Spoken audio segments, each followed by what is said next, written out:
Hi guys, good morning. ഞാനിപ്പോൾ ഉള്ളത് ദുബായിലാണ്. അപ്പം ദുബായിലെ എൻ്റെ ആദ്യത്തെ മോർണിംഗ് ഞാൻ താമസിക്കുന്ന ഹോട്ടലിൽ നിന്നുള്ള വ്യൂ ആയി കാണുന്നു.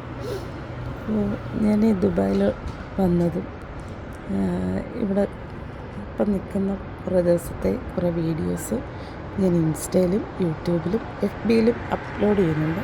അപ്പോൾ എല്ലാവരും അത് കാണണം, സപ്പോർട്ട് ചെയ്യണം. എല്ലാവരും സപ്പോർട്ട് ചെയ്യും എന്നാണ് എൻ്റെ വിശ്വാസം. യൂട്യൂബ് കൂടെ എല്ലാവരും ഒന്ന് സബ്സ്ക്രൈബ് ചെയ്യണം, എൻ്റെ ഇൻസ്റ്റാ ഫോളോവേഴ്സും FB ഫോളോവേഴ്സും. അപ്പം നമുക്ക് ഇന്ന് മുതൽ ദുബായ് കാഴ്ചകളിലേക്ക് പോകാം. ഓക്കെ, ദുബായിലെ ഫുഡ്, ഞാൻ എവിടെയൊക്കെയാണ് ഫുഡ് കഴിക്കാൻ പോകുന്നത്, അതൊക്കെ ഞാൻ എടുത്തിടും. നിങ്ങളെല്ലാവരും അത് കണ്ട് നല്ല സപ്പോർട്ടൊക്കെ തരും എന്ന് ഞാൻ വിചാരിക്കുന്നു. അപ്പോൾ നമുക്കിന്ന് തൊട്ട് തുടങ്ങിയാലോ.